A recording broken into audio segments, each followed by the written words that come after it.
Welcome to The Telephone Farmer, the podcast where we explore the real life ups and downs of managing a farm from a distance. I'm Diana, your host and guide, and every week I sit with Regina, a long distance farmer with a story full of lessons, surprises, and laughter. From losing her first potato harvest to building a thriving farm from across the ocean, Regina shares it all, the good, the tough, and the truly unexpected. If you've ever dreamed of walking the land without being on it, or just curious about the world of telephone farming, you are in the right place. This is the Telephone Farmer. Let's dig in.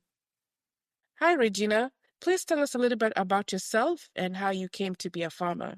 Thank you, Miss Diana. As you've heard, my name is Regina. I am the telephone farmer, a farmer at heart. I live in the United States and I was born and raised in the village back in Kenya where farming was a way of our lives. My parents were and are still farmers and they educated us through farm proceeds. So for me, farming isn't new. It is in my blood. Even though I now live thousands of miles away, I have found my way back to the soil in a very unique way. My husband and I currently manage a farm in Keringet Molo. This farm originally belonged to his late parents, my father-in-law. The last time my father-in-law stepped on the farm was in 2017, shortly before he passed away later that summer. After that, the farm was left in the care of a farm worker and his family, someone my father-in-law had hired some years back before his passing. Their arrangement was simple.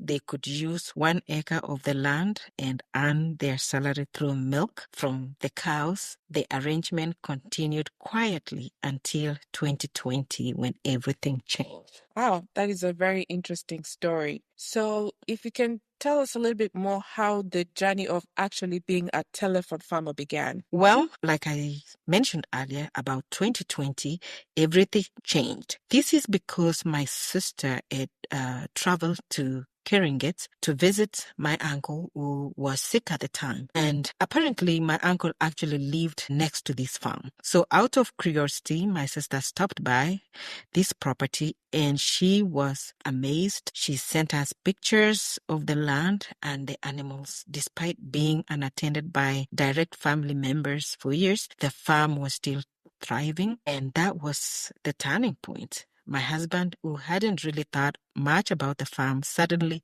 took deep interest when I shared the pictures that was sent to me. And with my farming background, I knew I had to contribute something to help my husband. So together we started the journey of telephone farming officially. Okay.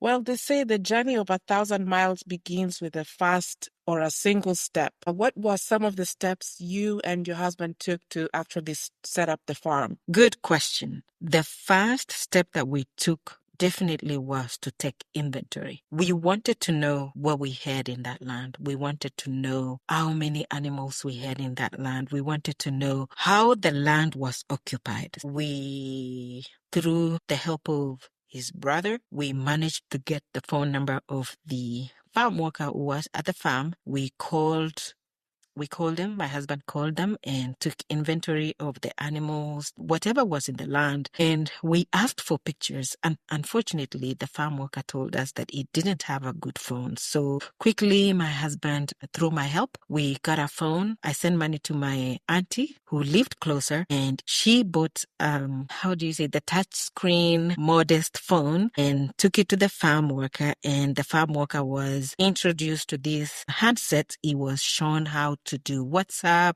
how to record, how to do video calls, and that's how we started. So we started communicating through that, and our next step, of course, was to formalize the contract with the farm workers. So this time we felt like we should reward them for the good work they had done. So we wrote the contract, and my husband's family, that is his 2 brothers and their wives, went to the farm and presented the contract to this farm worker and his wife. They were put in a salary and we let them know that we were taking the ownership going forward.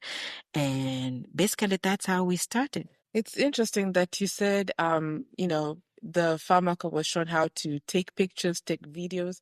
Maybe for our listeners who may be thinking about this, could you just share a little bit your experience, how it is try to manage a farm from afar, do you ask them, hey, stand here, take a picture here, take a video here? Do you do FaceTime calls, WhatsApp video calls? Tell us a little bit about how you manage the day-to-day operations. Of course, all that. We have both phones, by the way. We've bought phones and we bought smartphones, and most of the workers have the smartphones, and we always keep up with the pictures. We always keep up with the live videos. We sometimes, even when the laborers are on the farm, we actually do the head count because it can be challenging. Long distance farming, telephone farming is very challenging. And just for you to be present, you have to modify your presence. So for us, we feel like when we do that, we feel like we're experiencing our presence in the farm. It has worked. It is challenging, but it has worked. Okay, that is good.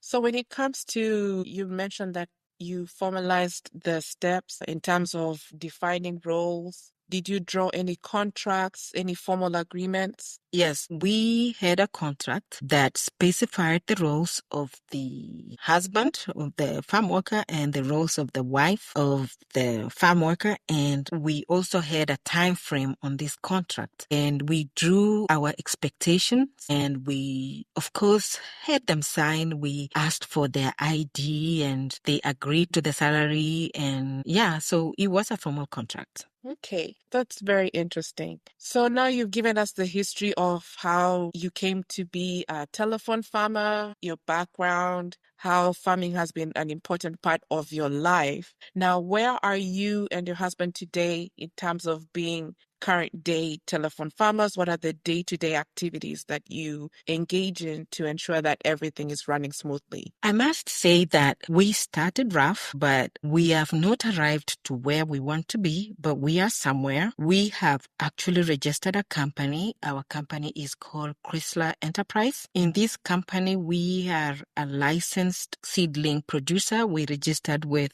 Pyretram Processing Company of Kenya. They gave us a license to produce seedlings for the farmers, and we have been doing that. And later on with my podcast, I will share a few challenges that we have encountered with that. We also, on the side, just to make sure that the farm work is running, we do little potatoes here, we do little maize here, and we do peas, and we have livestock, we have cows, and we have sheep. And we've had farm managers. We've, of course, changed from the previous farm manager. We've had newer farm managers. We've had graduates in the farm. Like when I say graduates, I mean that to university level. We've had people with diploma, and we've had people that we have taken them to training.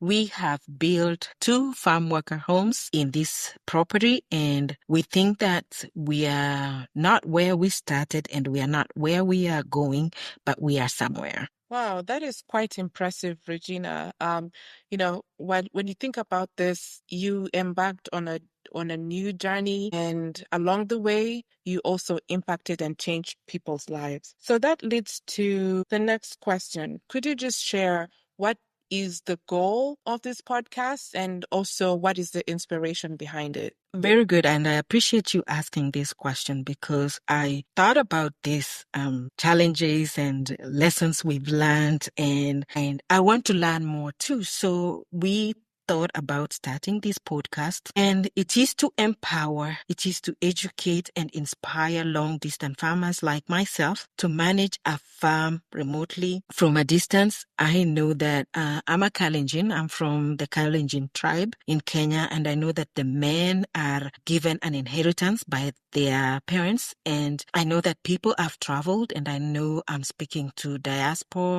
people in diaspora like myself, or even people in the city, like you live in Nairobi, you live in Kisumu, you live in another city, and you do not want to leave that land that you inherited from your parents, or that land that you bought long time ago and you don't know what to do with it. I want to speak to you.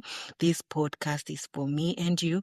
We can come together. We can do things together. I know very successful telephone farmers who I look up to, and I would be inviting some of them to share their experiences. And really, this is the mission of this podcast: is we learn, we share real experiences along the way, and this space is for for us to navigate the world of telephone farming, where WhatsApp messages, photos, and long phone calls keep our farm running. That's great. So, what can our listeners expect from this podcast? Each week, I will be having honest conversations, sometimes interviews, just sharing stories from field, lessons we have learned, and tips to help you succeed as a telephone farmer. Whether you are just starting out, or you have the desire to do this, or you have been managing land from afar for years, this podcast is for such community. And this is the space for us. Great. I can't wait for the next episodes. So, for our listeners, in the next episode, join us as we dive into the first challenge every telephone farmer faces: employees. How do you choose the right people? How do you navigate employee disputes? Can you trust your relatives? What should you do when things go wrong? Regina will share her real life experiences and what she has learned along the way. Now, Regina, before we close this podcast, could you please give us your final thoughts? Sure. First, let me say thank you very much to my listeners. Thank you for joining in. Please subscribe. Please spread the word. Let's share on our Facebook, on our Instagram. Let's gather together as a community of telephone farmers and let's share together. But this is your telephone farmer. Until next time, keep planting, keep building, and keep believing in yourself. Together, we shall do great. Thanks, Regina. See you next episode. Thank you very much.